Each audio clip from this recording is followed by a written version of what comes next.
জানেন জানেন তখন আমি সবসময় ভাবতাম যে আমি এখান থেকে পালিয়ে যাব। হ্যাঁ, আমি আমার গ্রামে পালিয়ে যাব। ওই পুজোর 5টা দিন ঢাক বাজিয়ে বায়নার টাকাটা নিয়ে এখান থেকে চলে যাব, অনেক দূরে চলে যাব। আর তারপরেই এলো সেই সন্ধে, বিজয়ার সন্ধে, আমার জীবনে সেরা সন্ধে।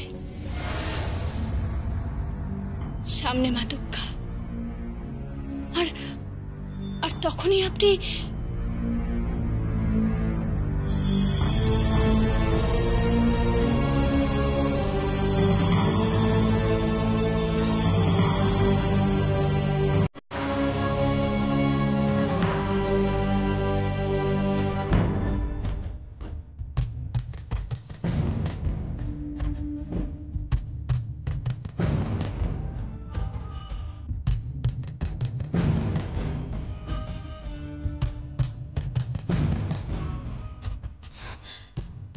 আমার জীবন পূর্ণ হলো। আপনি আমার সিঁথিতে সিঁদুর পরিয়ে দিলেন।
শুধু দেবী দুর্গা না, 33 কোটি দেবদেবীর সামনে তাদের সাক্ষী রেখে আমি তোমায় বিয়ে করবো। করেই চলো।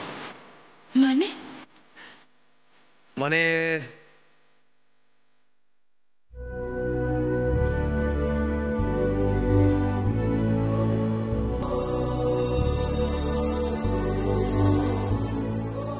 কি কি করছেন আপনি?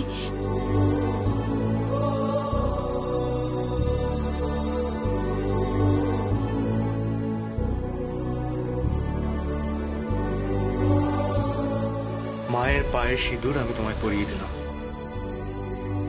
মা দুর্গার সামনে তো হয়েইছে, আজ মা অন্নপূর্ণার সামনেও হলো। আরো রয়েছে। কি? দেখো, 33 কোটি থেকে -2।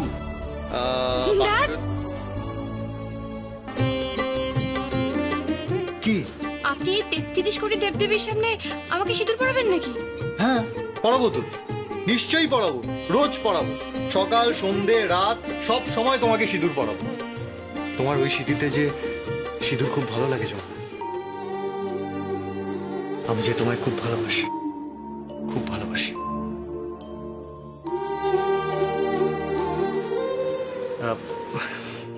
একটা কথা বলবো? কি? বিয়েটা তো আবার নতুন করে হোক, তাহলে একবার ফুলসজ্জাটা হোক।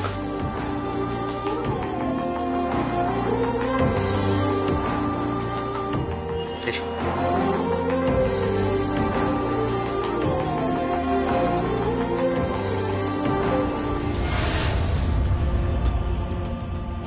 তুই শুধু আমাকে চ্যাম্পিয়ন হয়ে দেখিয়ে দে, তারপর আমি তোকে কথা দিচ্ছি এই বাড়ির ঠাকুর দালানে দাঁড়িয়ে আমি তোর সব প্রশ্নের উত্তর দেব। আজ তোর কাছ থেকে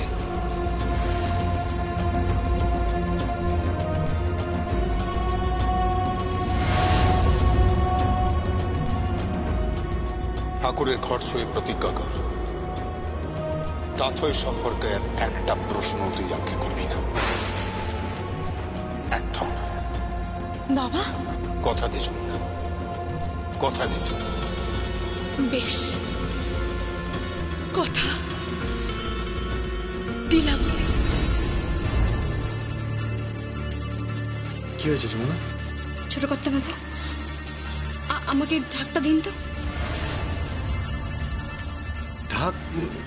ঢাক কেন? আমি ঢাক বাজাবো। আমার শ্বশুরমশাই যে প্রতিশ্রুতি আমাকে দিয়েছেন সেটা বজায় রাখার দায়িত্ব আমার, আর সেটা আমি বজায় রাখবো। আমাকে জিততে হবে, আমাকে জিততেই হবে। তাই আমি ঢাক বাজাবো। হ্যাঁ, আমি ঢাক বাজাবো।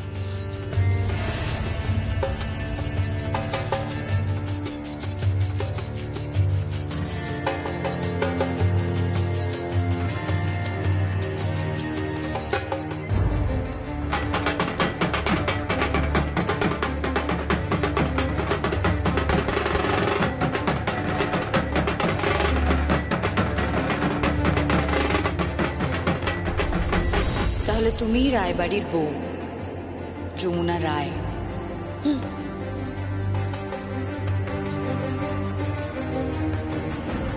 সেই রায়বাড়ির বৌমা কি ভয় পাচ্ছে নাকি ঢাকের লড়াইয়ে? যা যা হারিয়েছি, যা যা হারিয়েছি সবকিছু এখান থেকে ফেরত নিয়ে যাব। মানদাতা আমলের এই গোঁড়া রায় পরিবারের সংকীর্ণ চিন্তা ভাবনা একেবারে পাল্টে দিয়ে যাব, বাড়ির ভিত নাড়িয়ে দিয়ে যাব।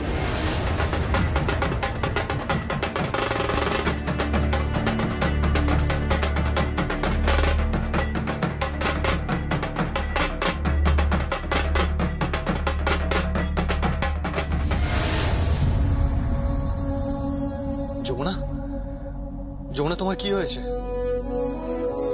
তোমার তোমার দু চোখে আগুন জ্বলছে। আপনার জন্য নয় ছোট কর্তা বাবু, তাদের জন্য যারা আমার শ্বশুর বাড়ি আমার স্বামীর ভিটিকে অপমান করে। আমি হারাবই, হারাবই আমি। তাথই যেই হোক না কেন, জিতবো আমি। হ্যাঁ, আমি জিতবো। ছোট কর্তা বাবু, আপনার যমুনা জিতবে।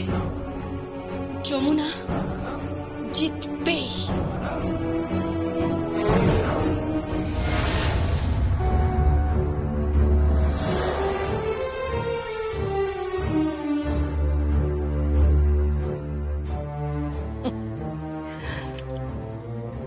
প্রার্থনা করছো বড় বৌদি? ভালো ভালো, প্রার্থনা করো, কারণ প্রার্থনা করা ছাড়া তোমাদের আর কোনো গতি নেই। না কেদার রায়ের কোনো গতি আছে, না তোমার কোনো গতি আছে বড় বৌদি। তুই কি বলছিস আমি কিছু বুঝতে পারছি না রাগে। বড় বৌদি, আচ্ছা তুমি কেন এরকম কেন বলো তো? তুমি তুমি সবকিছু জেনেও কেন না বোঝার ভান করো? আর কেউ বাড়িতে জানুক না জানুক, তুমি তো সবটা জানো, তাহলে কেন জেনে বুঝে এইসব কথাগুলো বলছো?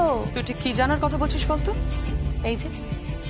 এই যে আমাদের পরম শ্রদ্ধেয় কেদার রায়, আমাদের সকলের ভালোবাসার মানুষ বর্দা, তার পুত্রবধূকে ঠাকুরের সামনে নিয়ে গিয়ে পা ছুঁয়ে প্রতিজ্ঞা করিয়েছে যে যতদিন কম্পিটিশনে সে চ্যাম্পিয়ন না হচ্ছে ততদিন নাকি সে তাথই সম্পর্কে কোনো প্রশ্ন জিজ্ঞেস করতে পারবে না।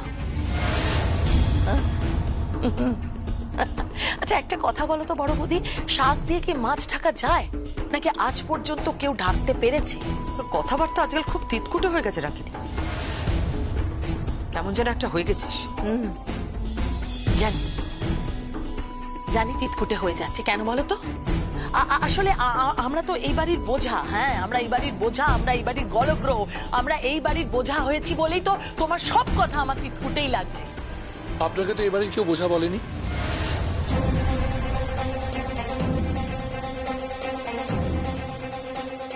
সঞ্জয়, তুমি তো দেখছো যে আমি আর বড় বৌদি কথা বলছি, তাহলে মাঝখানে কেন কথা বলছো? দু পয়সার বুড়োদ নেই, কেন বড় বড় কথা বলো তুমি? রাগিনী, ওই বাড়ির জামাই, ওর কি মুরদ আছে না আছে সে নিয়ে তোকে মাথা ঘামাতে হবে না। তুই বরং ও কি আমি বরং কি ভাববো? হ্যাঁ, ও আমার বরকে নিয়ে ভাববো, তাই তো? আমার বরকে নিয়ে ভাববো যে কেমন ভাবে ও তোমাদের বাড়িতে বসে বসে বিনা পয়সায় খেয়ে যাচ্ছে, তাই তো? তাই ভাববো তো? আমার বরকে নিয়ে ভাবা উচিত যে কেমন ভাবে ও তোমাদের গলগ্রহ হয়ে আছে, সেটাই ভাববো তো? না না, স্পষ্ট করে বলো না। হচ্ছেটা কি রাগিনী? ঠাকুরের সামনে দাঁড়িয়ে এসব কি কথা বলছিস? বলছি তার কারণ বড় বৌদি, এই বাড়িতে না সার্কাস চলছে, সার্কাস। আর সেই সার্কাসের ক্লাউন হচ্ছিস তুই।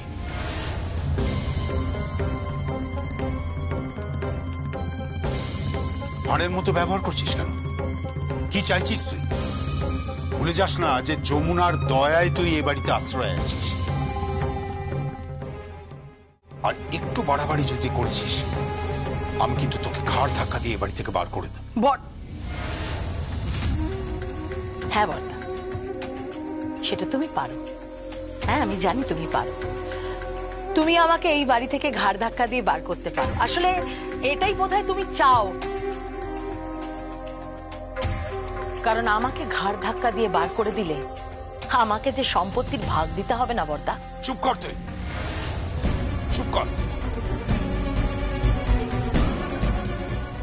একদম এই সমস্ত কথা বলবি না বলে রাখলাম, একদম না। যা বাবা, সকাল থেকে শুরু করে দিয়েছিস। হ্যাঁ, সত্যি তোকে নিয়ে না পারা যায় না। দেখেছো বৌদি, যেখানে রাগিনী থাকবে কাক চিল সেখানে বসতে পারবে না। এই ছোট, তুই একটু থামবি, একদম বাজে কথা বলবি না। বাজে কোথায় কোথায় বললাম? এই দেখ না, পুরো টিম চলে এসছে। শ্রী, পল্লবী, তারপরে গঙ্গা। কোথায় রে? এই তো বাবা, আমি এসে গেছি। দেখেছো, সব এসে গেছে বৌদি। হ্যাঁ, আমাদের দুপুরবেলাটা জমিয়ে খাওয়া দাওয়া হবে, তারপর একটা মজলিস হবে। মজলিস মানে? মজলিস মানে আনন্দ, হইচই, সবাই গান বাজনা করবো। আরে বাড়িতে না সারাক্ষণ ঝগড়া ঝাঁটি আর ভালো লাগে না, একটা জমিয়ে বেশ গান বাজনা হইচই হবে, ব্যাস। আর যমুনাকে দরকার। যমুনার সঙ্গে, এই যমুনার সঙ্গে। কাকাই ডাকছো কেন? ডাকছি তো বটেই, কি আশ্চর্য বলো দেখি। তুই বাড়ির বউ, তুই তো এখানেই থাকবি, আর কোথায় থাকবি? মায়ের সামনে আমরা সকলে মিলে গান বাজনা করবো, হই হুল্লোড় করবো, তারপরে মজলিস হবে। কি? হ্যাঁ চলো না প্লিজ। হ্যাঁ, রায়বাড়িতে মজলিস ছাড়া চলে নাকি? মানায় নাকি আমাদের? হ্যাঁ, কি বলো দাদা? হ্যাঁ, সবাই মিলে গান বাজনা করবো, হই হুল্লোড় করবো। হ্যাঁ, বেদ গীত কেউ ডাকি, কেমন? আচ্ছা কাকাই, গীত কোথায়? ওকে তো কালকে পুজোর মাঝখান থেকে আর দেখতে পাচ্ছি না। ও কোথায়? হ্যাঁ তাই তো, গীত কোথায় গেল? আমি কি দিদিভাইকে ডেকে আনছি? হ্যাঁ, আমি ফোন করে দিচ্ছি। বৌদি শোনো না, কি হলো? তুমি একটু গান গাও না গো। এখন প্লিজ গাও না, তোমার তো প্র্যাকটিসে হয়ে যাবে। প্লিজ গাও, ঢাক ঢোল নাগারা যা আছে সব বাজাও না। শোনো না, তোমাকে না দেখতে খুব সুন্দর লাগে, দারুণ লাগে। তুমি যখন বাজাও না খুব সুন্দর লাগে। এই দাদা ভাই বল না। আচ্ছা আচ্ছা, ঠিক আছে ঠিক আছে। যমুনা, কাকাইও বলছে, ওরা যখন এত করে বলছে একটু বাজিয়ে দাও না। তাছাড়া তোমার আবার শুটিং আছে।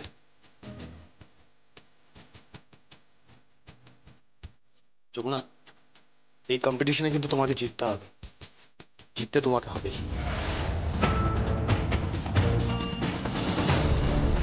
তাহলে তুমি রায়বাড়ির বউ যমুনা রায়। তো সেই রায়বাড়ির বৌমা কি ভয় পাচ্ছে নাকি ঢাকের লড়াইয়ে? আর যাওয়ার আগে মায়ের কাছে প্রার্থনা করেছে যাতে রিয়েলিটি শো এর মেগা ফাইনালে এই যমুনা রায়ের মুখোমুখি না হতে হয়। মুখোমুখি তো দাঁড়িয়েই আছে, নাকি তুমি হারের ভয় পাচ্ছ? আচ্ছা, একটা ব্যাপারে না আমি খুব আশ্চর্য হয়ে যাচ্ছি যে ওই মেয়েটা হঠাৎ করে সবার সামনে বাড়িতে ঢুকে ঠাকুরের সামনে বাড়ির বৌমাকে ওই রকম ভাবে চ্যালেঞ্জ করলো।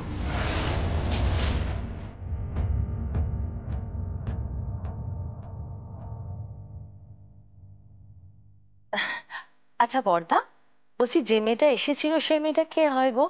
মানে তুমি কি ওকে চেনো?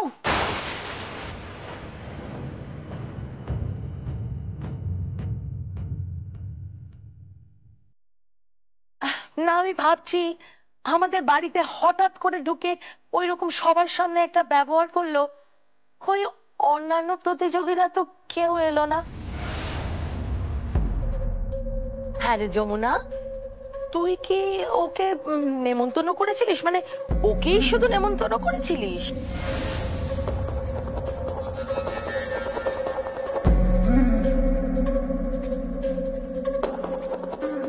কি হচ্ছে কি রাখি?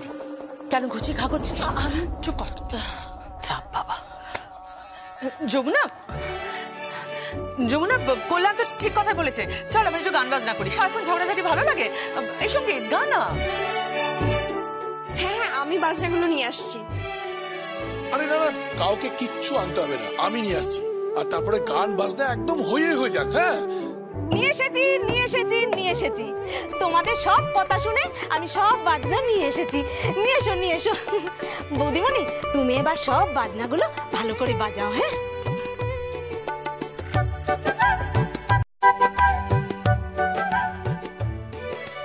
বাজা না যমুনা, বাজা। আজ থেকে তোকে শুধু বাজাতে হবে চ্যাম্পিয়ন হওয়ার জন্য। তুই চ্যাম্পিয়ন হ, তুই শুধু চ্যাম্পিয়ন হওয়ার জন্য বাজাবি যমুনা, শুধু চ্যাম্পিয়ন হওয়ার জন্য। হাঁ করে কি দেখছিস? বাজা, বাজা না।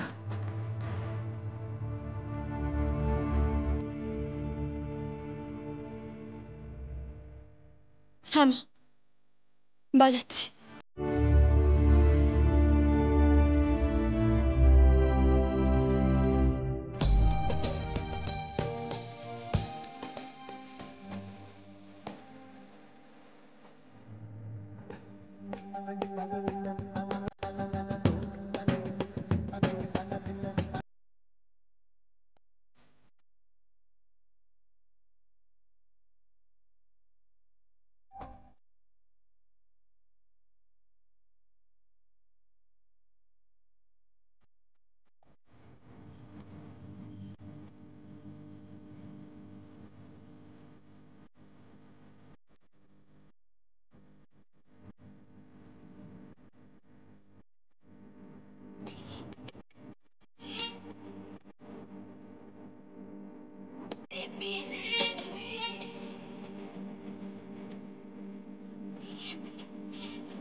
তোমার বলছি তুমি শান্ত। আমি শান্ত হতে পারছি না দাদা, শান্ত হতে পারছি না। দেখো দেখো দেখো তোমার প্রেশারটা লাফাচ্ছে বৌমা। এই দেখো উঠছে আবার নামছে, উঠছে আবার নামছে, এই নেমে যাচ্ছে, এই আবার উঠছে। ওরে বাবা, এই তো লাফাচ্ছে আর লাফাচ্ছে, লাফাচ্ছে আর লাফাচ্ছে, লাফাচ্ছে আর দাদা লাফাচ্ছে লাফাচ্ছে করছিস কেন? হ্যাঁ কি বাদর ধরছিস নাকি? আরে ধুর, বাদরের থেকেও ডেঞ্জারাস রাজীব, তুই বুঝতে পারছিস না? বৌমার প্রেশার উঠছে নামছে উঠছে, এই দেখো নেমে গেল 110 নেমে গেছে। এই দেখো, ওরে বাবা, এই তো আবার উঠছে উঠছে 160 উঠে গেছে। ওরে বাবা, এই তো আমি ফ্ল্যাকচুয়েট করছে। আরে বাবা, সে তো করবেই, এরকম বৌমা থাকলে প্রেশার তো ফ্লাকচুয়েট করবে। মাথার উপর খালি ছড়ি ঘোরাচ্ছেই তো ঘোরাচ্ছে, কিছুতেই কবজা করতে পারছি না। কি করছো? বলছি তুমি না এত সহজে কবজা করতে পারবে না, জানো? ওনা খুব ডেঞ্জারাস মেয়ে, ডেঞ্জারাস মেয়ে। হ্যাঁ, ডেঞ্জারাস বলে ডেঞ্জারাস, হাতে পুরো হ্যারিকেন ধরিয়ে ছেড়ে দিয়েছে। কি হ্যারিকেন? এসব কি ভাষা? হ্যাঁ, হাতে হ্যারিকেন মানে নাকি? পিসমা তুমি বুঝবে না পিসিমা, দুঃখ কষ্ট হলে মুখ দিয়ে এরকম ভাষাই বেরোয়। তুমি রাগ করো না পিসিমা, তুমি শান্ত হয়ে এখানে বসো। নেমে গেছে রাজি। আর এই দেখ কোথায় নেমে গেছে। দাদা তুমি কিভাবে প্রেশার দেখছো বলো তো? যেন তো মনে হচ্ছে কই মাছ ধরছো। আরে তোর কই মাছ ধরাও এর থেকে সহজ, তুই কিচ্ছু বুঝিস না রাজি। এই দেখ বৌমার প্রেশার, আমি কিচ্ছু বুঝতে পারছি না। দাদা ভালো লাগছে না, ছাড়ুন ছাড়ুন ছাড়ুন ছাড়ুন। ওই বৌমাকে আমি জব্দ করবই, ওই মেয়েকে আমি কিছুতেই মাথার উপর ঘুরতে দেবো না, নাচতে দেবো না, দেবো না, দেবো না। শান্ত হও, শান্ত, তুমি শান্ত এখানে বসো। আরে না রে বাবা, আমি শান্ত হব কি করে বলো? কি করে শান্ত হব? ও পিসিমা, ও পিসিমা, আপনি বলেন না কি করে বৌমাকে শায়েস্তা করতে হয়? আমিও বলছি পিসিমা, শোনো শোনো, তুমি হচ্ছে এই ব্যাপারে জানো একেবারে।